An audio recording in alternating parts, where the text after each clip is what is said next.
Oh, you're a lap dog, is that it? And I'm not sure how much I should share here. Before I became an engineer, actually, I wanted to be a pastry chef. Fax, no printer.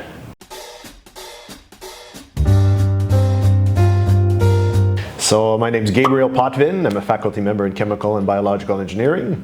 I teach a whole bunch of different courses. So I teach some technical courses like bioengineering. I teach senior lab courses in chemical engineering, but I also teach some non-technical courses, including humanitarian engineering, where we get to work with all sorts of cool projects, and we have students work in interdisciplinary teams with NGOs to tackle some real-world challenges. I'm very happy to be here today with Taj here.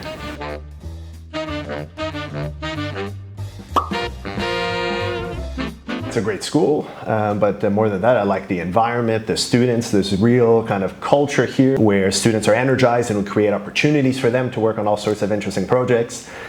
So it's a great place to be, and it makes my job as a professor that much more interesting. So there's lots of options for students today to study anywhere in the world, but I genuinely believe there's no better place than here, and not just for the place, but this student culture, the people that work together, these opportunities that we have to kind of explore all sorts of options, to study and meet people from different disciplines. So it's a really kind of exciting field, beautiful campus. And we have activities like this where they invite you to play with dogs, which is very exciting too. Oh boy, no, absolutely not. In fact, when I graduated from my undergraduate degree, someone said, oh, you should be a teacher. And I said, absolutely not. I don't have the kind of patience for this.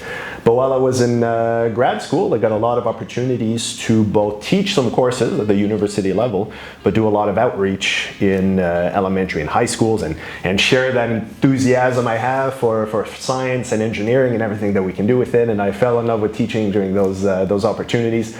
It's a lot of fun. I'll argue it's the best job in the world. I used to teach a thermodynamics course, and then the challenge was just, well, how do we teach this and have the students stay awake throughout the whole thing? If everyone falls asleep, then that's on me. If one or two people fall asleep, that's just normal class. That's okay, you know, I bring it with empathy, especially my early kind of classes like this. I was a student once. I look back on this and I cringe a little bit, but I used to read the newspaper in some of my classes. This was back when newspapers were a thing, so these big kind of pages, I have to explain these days. So I'd sit at the back of the class. I didn't mean anything by it, but, you know, I'd listen a bit in class and I'd open the newspaper and read it, and now if I see the professors in whose class I did this, I'll have to apologize.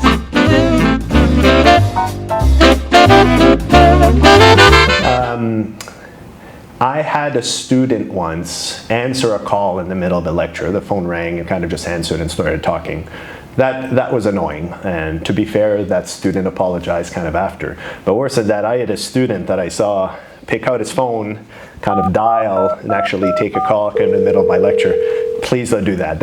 I very rarely get mad. I love my job and I love working with students. That I got a bit annoyed and I asked the student to leave. But generally speaking, students are there to learn, and as long as, you know, we're not interfering with everyone's ability to learn, we can have fun at the same time. So I don't know if annoying is a strong word, I think, for that, right?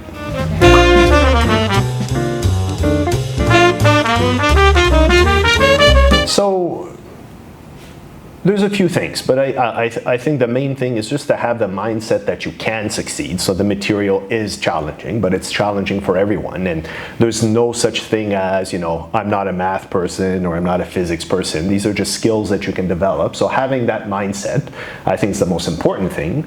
And then that lets you kind of put in the time with the confidence that you are going to get better and you are going to succeed in these courses. The other thing I'll suggest is you're in STEM, in science, in engineering. You get to learn how the universe works, and there's nothing more exciting than this, at least for an engineering nerd like me. So it's just to embrace this and what you're getting out of it, an understanding of the world around you and the tools necessary to shape the world around you. If you keep that in mind and you keep that enthusiasm going, it puts you in a better position to succeed.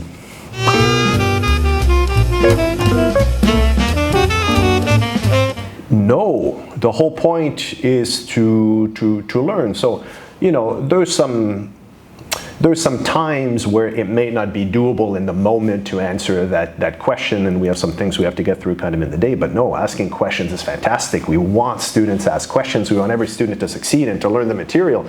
So no, please ask your questions, and just understand that if we can't answer it kind of in the moment there, that we're happy to follow up after and to kind of answer this. So no, that's fantastic. Keep asking questions. Even if it's the day before the exam and you're asking questions from that first lecture, we want to hear them.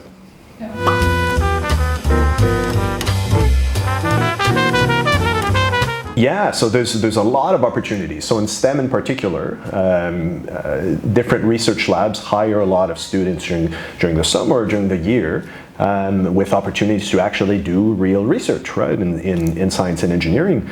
Even in engineering education, I run some projects with students, and we work all the time. So if there's a particular field that you're interested in, then I recommend you approach the professors kind of working in that field. And then there's all sorts of professional development opportunities at UBC. You know, there's the co-op program, there's the work-learn kind of program where you get to have work experience. And then, so lots of opportunities here. So yeah, please kind of reach out, and we'll see if there's kind of opportunities. So just drop by and say hello. So most professors will have office hours, which are times where you know we're going to be in our office. And that's time we set aside to talk to students. And often students don't come, so just come, even if it's just to say hello, even if you don't have any pressing kind of course questions. We're happy to kind of chat with you. If you can't make it to office hours, send us an email and we'll see if we can schedule some time to chat. Maybe before or after class is usually possible to kind of have a small kind of conversation, right? A short conversation. So please do. I know not all of us look approachable, but we're in academia here, and we are teachers because we enjoy teaching. We enjoy working with students. So please do come see us. Man, do professors have a social life? That's news to me. I like to kind of run in the morning, get up at dawn a lot of the days, and I just go. It's that one time in the day where, you know, I don't have to talk to anyone, and you can have a bit of kind of exercise before the start of class.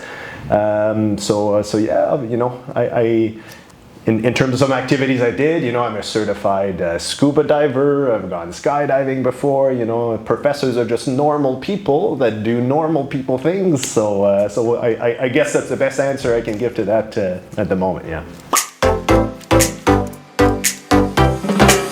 Every generation has their own challenges, their own way to tackle material. So to continually adapt to those things is a challenge, and to keep up with the best ways to kind of engage students.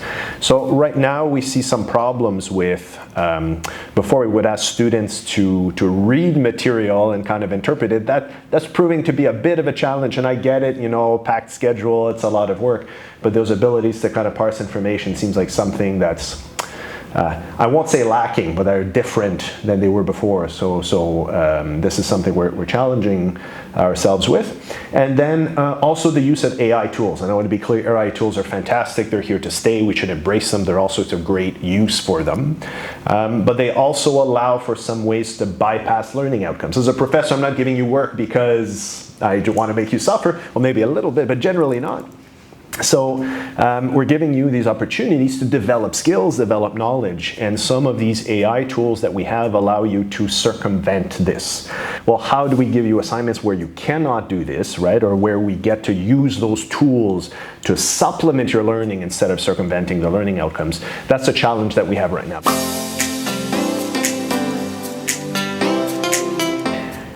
Oh, okay, that's a question that I'm not sure how much I should share here. No, there's always a plan, right? So we always kind of come up with, this is what we want to cover, and this is why we want to cover it, and that's part of our kind of course design.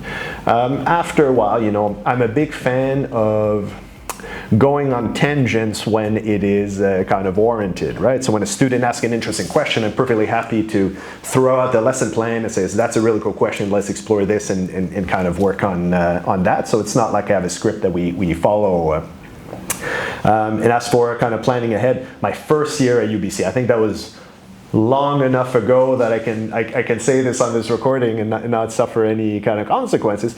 I was teaching a course that on a topic I hadn't done in a while. That was very much the night before. I was reading the textbook and putting together some stuff. But in the end, the course evaluation, someone said it's clear a lot of preparation went into it, and that Dr. Potts is an expert in the material. So I managed to kind of succeed there. Boy, if I weren't before I became an engineer, actually, I wanted to be a pastry chef, and so I almost kind of went that particular way. But I'll argue that being a pastry chef is just applied chemical engineering anyway, so that kind of works out. So like bake pastries nowadays? Oh, rarely these days. Now I mostly eat the pastries. I make marmalade and cayenne pepper brownies, which are really, this sounds weird, but it's absolutely good, especially if you get that bitter marmalade with those like chunks of orange. Yeah, no, that's the best. I make that very well, yeah.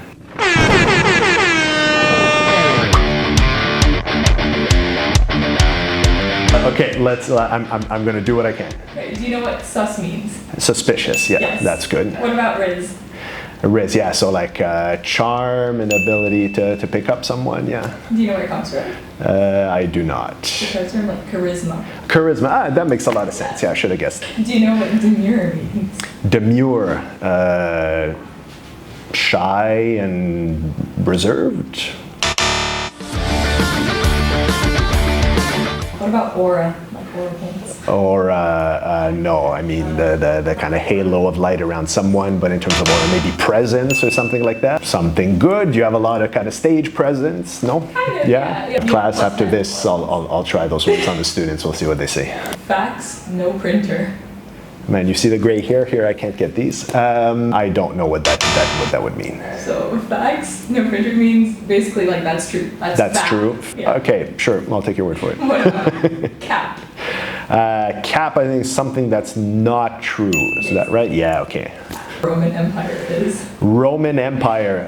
I've read a lot of books on the Roman Empire, but I assume that's not what you're getting at? No, so I do not know. Something ancient and old and out of touch. Something I think about every day. Mm-hmm. It's not going to be an original answer, but the world is facing some pretty challenging situations kind of at the moment, right? So I did a lot of work on sustainability, so that's always something that's kind of front of mind. But otherwise, I kind of go to work every day and talk about cool stuff, and so that's the kind of recurring kind of thought in the work, and how do we make this better, yeah. And dogs, and I have 2 cats at home, so they won't be happy I'm doing this. So I have two very nice little rescue cats. They're Scylla and Charybdis, the names, like the 2 sea monsters in Homer's Odyssey.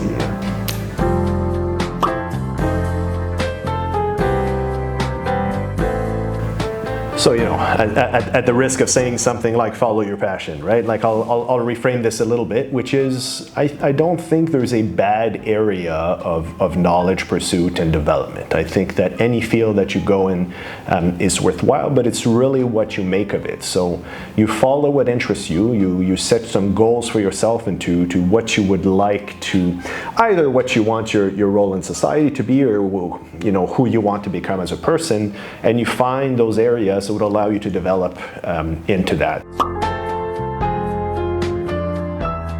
It looked like the thing to keep in mind is these courses that you're taking, they're not just check marks on the way to a degree, right?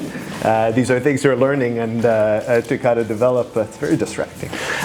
So these are things that you're really kind of learning and you're going to develop as you kind of go through your field. So I guess kind of be mindful a little bit of the material that you're kind of going through, and see what the point of that material is and how you can integrate it into your worldview, your model of the universe. And I know sometimes with a heavy workload, it's easy to see this as check marks and things you have to do, but this is real life. You have an opportunity here to kind of develop, so just be mindful of that.